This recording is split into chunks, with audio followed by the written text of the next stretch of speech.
Once upon a time, in the bustling city of Enugu, lived an extremely wealthy woman who was one of the wealthiest women in the state. She was a paragon of affluence, grace, and influence. Her mansion, a grand estate with golden gates and marble floors, was the envy of many. But amidst the glitz and glamour, Neddy had one treasure that outshone all her material wealth: her only son, Chiejina. From the day Chiejina was born, Neddy lavished him with everything his little heart desired: golden rattles, silk baby clothes imported from Europe, and a nursery painted with real gold accents. As he grew older, nothing changed. He had the best tutors, the most expensive gadgets, and cars no teenager would ever dream of possessing. If Chejina had wanted the moon, Neddy would have paid a team of scientists to go fetch it for him. She loved her son so much and showered him with so much luxury. But amid all the luxury, discipline was a stranger in Neddy's home. One day, this was when Chejina was 10 years old, he broke the principal's office window with a rock because he was scolded for being late to school. When summoned, his mother Neddy swept into the school in her luxury SUV, wearing sunglasses worth more than the principal's annual salary. "My son must have had a reason," she declared haughtily as she made excuses for him. The principal shook his head as he tried advising Neddy that her son Chejina needed some form of guidance. "He cannot keep doing as he pleases," the principal said to Neddy, who bursted out in anger. "Are you trying to teach me how to be a mother?" she asked the principal angrily as she reminded him of his place in the society. "You are only a mere principal in this school, and that doesn't give you the right to tell me how to raise my son," Neddy hissed, her voice sharp and cutting. The principal shook his head as he spoke gently. "Madam Neddy, I only speak because I care, but if you cannot see the danger ahead, then I have done my part." With a dramatic wave of the hand, Neddy turned as she marched out of the principal's office, her heels clicking against the polished tiles. Chejina smirked as he walked behind her. That day marked the beginning of a pattern where Chejina realized that no matter what he did, his mother would always shield him from consequences. A few weeks later, Chejina returned home to meet his nanny Soma. She got him out of his uniform and changed him into plain clothes. As Soma tried to leave the room, Chejina grabbed her breast and began to laugh. Soma could not believe what had just happened. She smacked him hard across the face, warning him never to try such nonsense with her again. But Chejina, instead of apologizing, began to cry aloud. His mother Neddy, who was in her room at the time, rushed out to meet him crying. She asked what had happened, and Soma explained what Chejina did to her. Neddy, instead of scolding her son, slapped Soma across the face. "How dare you slap my son? Because he touched your breast? Are your breasts made of gold?" she asked Soma, who stood there shocked to hear what her madam had to say. "The next time you lay your finger on my son will be the last time you would ever be free to roam the earth," Neddy said as she walked out angrily with her son. Soma stood there as she contemplated leaving their home. However, her sick mother's condition made it difficult for her to leave as she needed the money to take care of her mother and younger sisters. She continued to care for Chejina, who continued to touch her inappropriately without fear. Soma endured the humiliation for years until she got a better job and left their home. Several nannies came and went, and Chejina touched them inappropriately without recourse. No one dared to complain, knowing how much his mother Neddy was willing to go to protect her son. By the time Chejina turned 18, he was practically untouchable. He had a fleet of luxury cars, wore designer clothes, and lived life without restraint. Nights were spent in clubs where alcohol and loud music became his sanctuary. When he carelessly crashed his first sports car, Neddy simply replaced it with an even flashier one. "He's just a boy. Let him enjoy his youth," She said dismissively to her sister Oloma, who didn't like the way that she spoiled her son. Nnedi saw nothing wrong in allowing her son to spend her money. After all, he was the heir to all her fortune, and Nnedi spared no expense when it came to him. He had a fat bank account and traveled to whatever country that he wanted. Chejina was reckless and cruel. He treated people poorly, spoke harshly to domestic staff, and had no regard for anyone's feelings. His childhood fantasies grew into sexual perversions as Chejina began to prey on vulnerable young women, charming them with sweet words and empty promises. A certain girl named Ifunanya, who was a bright university student from a poor family, fell for his charm and before long got pregnant. When she told Chejina the news, he laughed in her face and told her to get rid of the pregnancy. Ifunanya stood there stunned, as she never expected such a reaction from him. Chejina had pretended to love her, just to steal her virginity, and Ifunanya could not help but feel used. She spoke to her friend Cheta, who advised her to go tell his mother. Ifunanya, heeding her friend's advice, decided to pay Nnedi a visit. She arrived at the gates of the grand mansion and met the security officers who refused her entry into the mansion without a formal invitation. Ifunanya did all she could to gain access to the mansion, but all her efforts yielded no result. So, Ifunanya decided to go home and re-strategize. As she was about leaving, a luxury SUV pulled up to the gate. Ifunanya peeped through the window and realized that it was his mother. She quickly approached the SUV and Nnedi gestured for the security to allow her in. Ifunanya quickly walked into the mansion and could not believe how beautiful it looked. All her life, she had never been to a place this beautiful, and Ifunanya could not help but stare. She approached the car and met Nnedi, who looked at her disgustingly and asked what she wanted. Ifunanya comported herself and narrated how Chejina got her pregnant.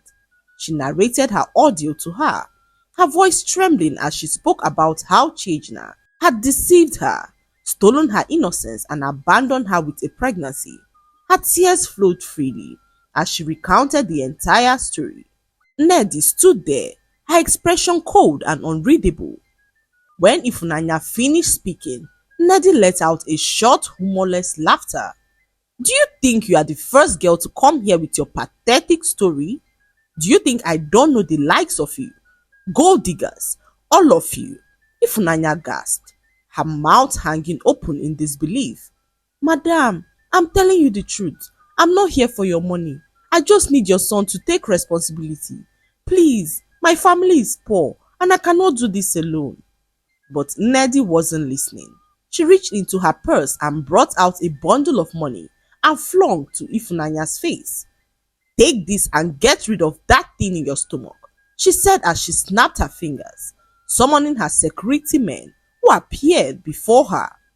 "Take this girl out of my compound, and if she ever sets her foot here again, let the dogs loose on her." "No, ma'am, please," Ifunanya cried as the guards grabbed her by the arms and dragged her out of the mansion. As the grand gates closed behind her, Ifunanya realized that she was alone in her struggle. She returned and met her friend, who advised her not to get rid of the pregnancy. Ifunanya did not know what to do. She was so terrified of the dangers of an abortion. All the horrific stories she had heard whilst growing up of the women who lost their lives to abortion began to flood her mind. She thought of her poor parents who sold all they had to send her to school.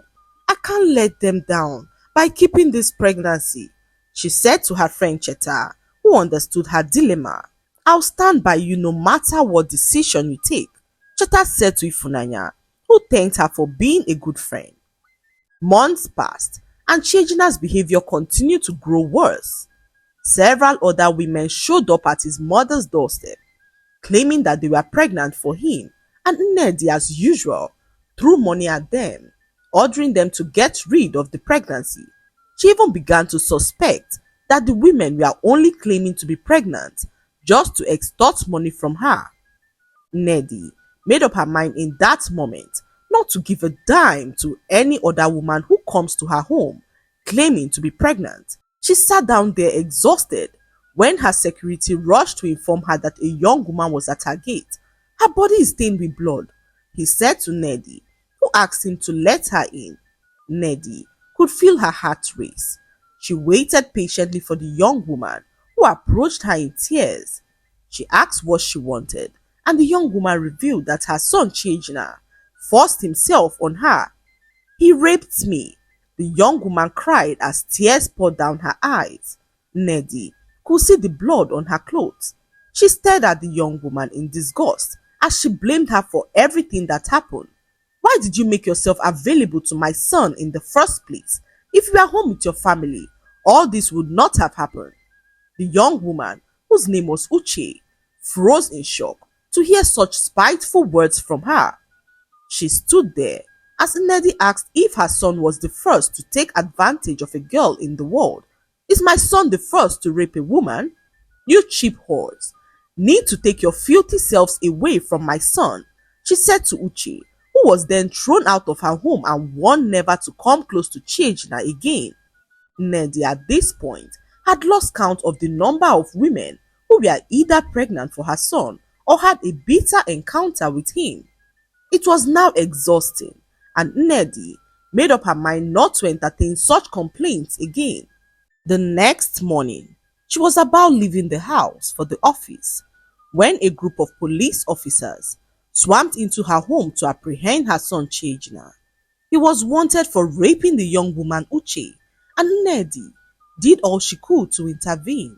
She took some officers to the side and offered to give them a huge sum of money as bribe to set her son free, but the officers blatantly refused as they went on to arrest her for bribery. Neddy could not believe her eyes. She called all the prominent people that she knew in the state, but no one was able to free her son and herself from the hands of the police. Neddy could not understand why. She sat down in the interrogation room when the investigating officer walked in, and Neddy realized that it was Summa, her former nanny, who Chejina touched inappropriately. Summa was hell-bent on pursuing the case to the end. Neddy froze as she stared at Summa, her former nanny, now dressed sharply in a police uniform with the rank of a senior officer glinting on her shoulders. Her once timid and submissive demeanor had now been replaced by an air of authority and quiet power. Summa, Neddy stammered, her voice trembling. Yes, Madam Neddy, Summa said calmly, her eyes cold and sharp. Do you remember me? Do you remember how you protected your son every time he violated me and every woman who came after me? Do you remember how you slapped me and called my dignity worthless? Well, it seems life has brought us full circle. Neddy's mouth went dry. She tried to speak, but no words came out. Summa continued, we've been watching you and your son for months. Every cover-up, every bribe, every threat. You thought you were untouchable, but now not anymore. She pulled out a small recorder and pressed play. The room was now filled with the sound of Neddy's voice, offering bribes to the arresting officers earlier that day. How much do you want? Name your price. I'll double it. No, I'll even triple it. Just let my son go. Her voice echoed in the interrogation room. Neddy's head dropped into her hands. She knew there was no escape this time. She sat there and listened as Summa continued to speak. The young girl your son assaulted, Uche, is the daughter of Chief Okoye. He's one of the most powerful men in this country, and unlike you, he knows the value of justice. Your wealth can't save you this time, Madam Neddy. The news spread like wildfire. Billionaire's son arrested for rape. Mother detained for bribery attempt. The headlines were everywhere. Investors pulled out of Neddy's company overnight, and her company's stock value plummeted. Chief Okoye did everything within his power to ensure that his daughter Uche got justice for what Chejina did to her. The evidence in court was irrefutable. The recording of Nnedi's bribe attempt and the testimonies of other victims, including Soma, painted a grim picture. Chejina was sentenced to 25 years in prison, whilst his mother Nnedi was given 10 years for obstruction of justice and bribery. The once powerful Nnedi was escorted out of the courtroom in handcuffs, her designer outfit, and expensive jewelry, offering no protection against the harsh glares of the public. Months later, Nnedi sat alone in her prison cell, stripped of her luxury and status. The golden gates of her mansion had been replaced with cold iron bars and concrete walls. Her once flawed makeup was smudged and her designer clothes had been replaced with a prison uniform. Chejina, on the other hand, struggled to adapt to prison life. Stripped of his wealth and power, he faced the consequences of his actions daily. The prison guards and inmates showed him no mercy, and he began to regret the life that he lived. 10 years passed, and Nnedi was released from prison. She was now a shadow of her former self, aged, weak, and broken. Her mansion had been seized, her company had collapsed, and her wealth had vanished like it never existed. Nnedi wandered the streets of Enugu, passing people who once admired her. She arrived at her sister's home moments later, and her sister Oloma could not believe what her once wealthy sister had been reduced to. She offered her a room in her home, and Nnedi struggled to live with the shame. Her son Chejina was still in prison, and Nnedi found it hard to forgive herself, knowing that she had destroyed her son. She visited the prison where Chejina was still serving his sentence. When she saw him, her heart broke to see how thin he had become. Chejina narrated the painful ordeal he had suffered in the hands of his fellow inmates. He regretted his actions and wished his mother had corrected him all those years. Nnedi was so heartbroken to see the pain in her son's eyes. She burst out into tears as she apologized to him for her role in all that had happened. For the first time, mother and son acknowledged the consequences of their actions, but it was too late as the damage had already been done. Chejina served his sentence and was later released when he was almost 45 years old. He got out of prison and noticed how everywhere had changed. 25 years was such a long time to be locked away, and Chejina was so grateful to finally be out. He arrived at his mother's little house, which was a stark contrast to the luxury that he grew up enjoying. His mother was now old, and Chejina could see the regret in her eyes. They lived a quiet life, and Chejina began to build his life again. He went out in search of jobs, but no one was willing to hire an ex-convict. Days turned into weeks, and weeks into months. Chejina roamed the streets of Enugu, searching for a job, but no matter how hard he tried, rejection was the only response he received. His past clung to him like a shadow, and every potential employer turned him away once they discovered his past crime. One fateful afternoon, as the sun beat down on his weary shoulders, Chejina stumbled upon a sign outside a towering glass building. "Cleaners wanted. Apply within," the sign said. Desperation pushed him through the gleaming glass door. The lobby was immaculate, with marble floors that reflected the light from the crystal chandeliers above. Chejina felt out of place, his worn clothes and weathered face a stark contrast to the polished world he had stepped into. He approached the receptionist hesitantly. "I'm here for the cleaning job," he said softly. The receptionist glanced at him, her eyes briefly scanning his rough appearance before nodding. "Take a seat. Someone will attend to you shortly." Minutes later, a middle-aged manager arrived and led Chejina into a small office. "We need cleaners who are diligent and honest," the manager said, looking him in the eye. "This job isn't glamorous, but it's steady work." "I'll do it," Chejina replied earnestly. "I'll work harder than anyone else. Please just give me a chance." The manager studied him for a moment and sighed. "You start tomorrow," he said. And for the first time in years, Chejina felt hope stir up in his chest. What Chejina did not know was that the company belonged to Ifunanya, the the very woman he got pregnant and abandoned all those years ago. Ifunanya had refused to let hardship define her. After giving birth to her son, whom she named Obina, she worked tirelessly, juggling multiple jobs, whilst attending evening classes. Her intelligence and determination caught the attention of a mentor who funded her business idea.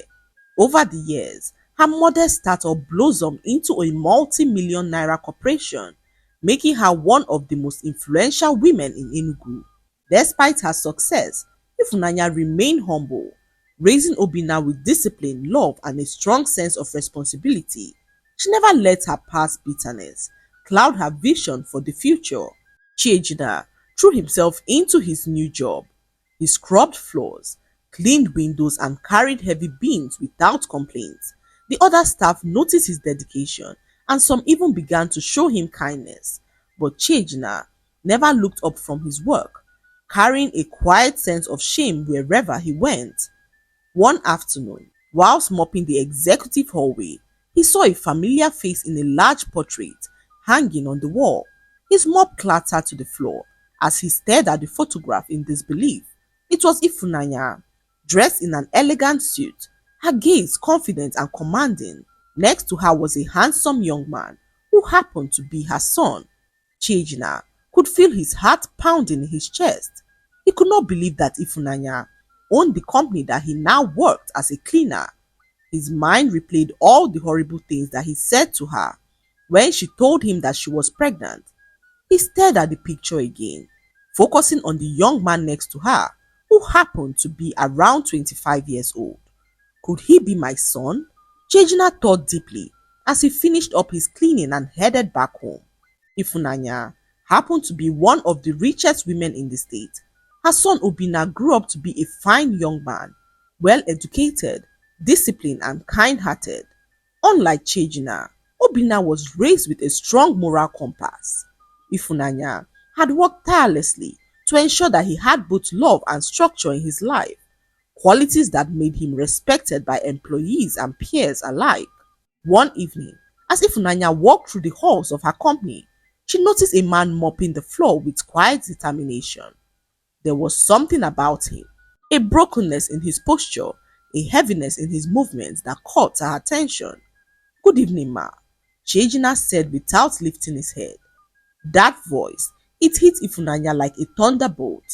Her heart froze and her breath caught in her throat. Slowly, she stepped closer and looked at his face. Though time and hardship had weathered it, she recognized him instantly. "Chejina," she said, her voice trembling slightly. As their eyes met, his face paled and the mop slipped from his grasp. "Ifunanya," he stammered, his voice cracking. "Follow me," she said sternly and turned on her heels, leading him to her office. The office was grand and filled with an air of power. Chejina stood awkwardly near the door, his head bowed, his hands trembling. "You work here?" Ifunanya asked coldly, her arms crossed. "Yes," he whispered. "After everything you did to me, after the humiliation, the abandonment, you are now sweeping the floors of my company." Chejina fell to his knees. "Ifunanya, I'm so sorry. I'm so sorry. I know my words mean nothing now, but please forgive me. I've paid for my sins. Years in prison, rejection from society. I've lost everything." Ifunanya's eyes glistened with unshed tears, but her voice remained firm. "Do you know how many nights I cried myself to sleep? How many times I wondered if I made the right choice by keeping Obina? You robbed me of my dignity, Chejina, but despite everything, I survived, and my son is a good man because I refused to let him become like you." Chejina's shoulders shook with silent sobs. Does he know about me?" "No," Ifunanya said sharply. "I never told him. I don't want your shadow darkening his life. But now, seeing you like this," she paused, exhaling deeply. "You continue working here, but you will stay away from Obina. Do you understand me?" "Yes, Ifunanya, I understand. Thank you. Thank you for letting me work here."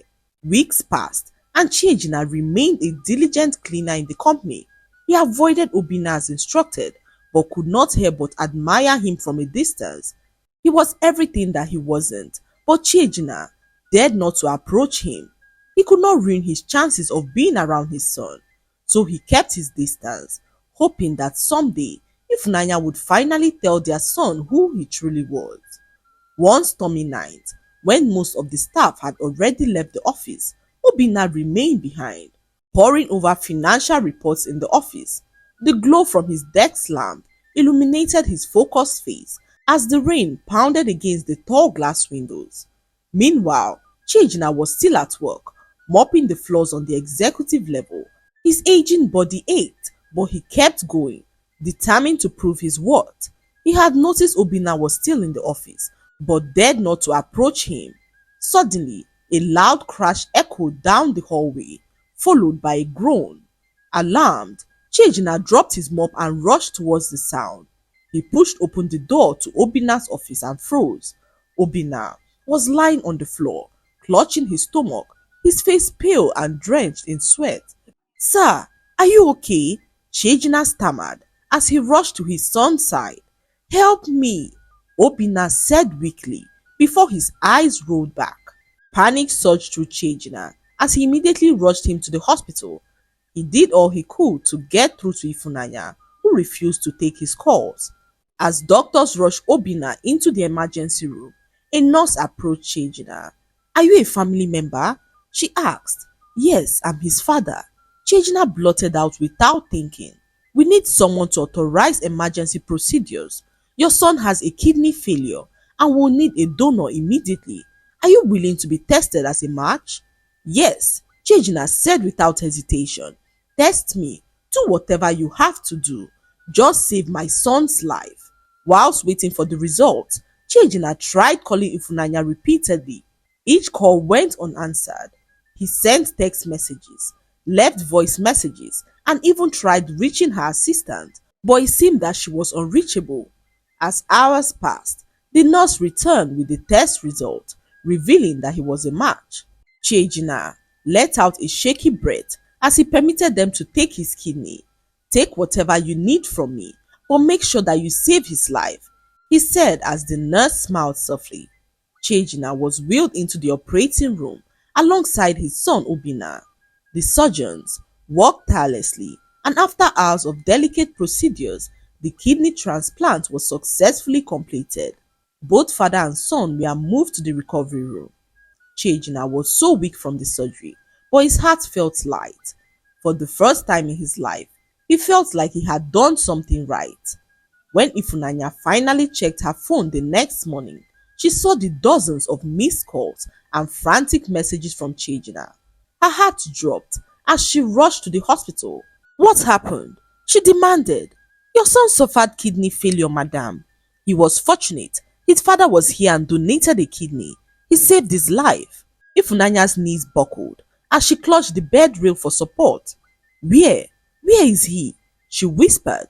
The nurse pointed to the recovery room across the hall. Ifunanya entered the dimly lit recovery room and saw Chejina lying weakly on the bed, his face pale but peaceful. His eyes fluttered open, and they locked eyes. "You saved him," Ifunanya said softly, her voice trembling. Chejina smiled faintly. "I couldn't let him die, Ifunanya. He's my son, our son." Tears spilled down Ifunanya's cheeks as years of resentment and anger began to crack. "Why did you do it? After everything?" "Because I owe him everything. I owe you everything. I don't deserve your forgiveness, but at least I can say I did something right this time." Ifunanya sat beside him, her shoulders shaking with silent sobs. "Thank you, Chejina. You saved our son." Obina's recovery was slow but steady. When he learned about the donor, he was stunned. "You gave me your kidney?" he asked Chejina one afternoon. "Yes, son," Chejina said softly, his voice thick with emotions. "I'm so sorry for everything I've done, for not being there, but I'm proud of the man that you've become." Obina reached out and squeezed his father's hand as he thanked him for saving his life. Chejina returned to his job at the company, not as a cleaner, but as a maintenance supervisor. Obina visited him often, seeking his advice and sharing updates on his work. Ifunanya, though still cautious, allowed herself to let go of her bitterness. She had seen the sacrifice Chejina made and knew that he was now a changed man. Although they never got back together, Chejina got the chance to be in his son's life, and that was enough for him. His mother apologized to Ifunanya for all the terrible things that she did to her, and Ifunanya made the painful decision to forgive. She was not willing to live with the hurt forever and knew that forgiving was the only way out. The lesson to be learned from this story is that wealth, power, and status cannot replace discipline, values, and accountability. Shielding children from consequences does not protect them, but rather it destroys them. Parenting requires discipline and not just love. So, parents should learn how to love their children whilst also instilling discipline in them. After all, as it is widely said, foolishness abounds in the heart of a child, but the rod of correction shall drive it far from him. Do right by your children today and reap the benefits much later in life. I hope you enjoyed the story.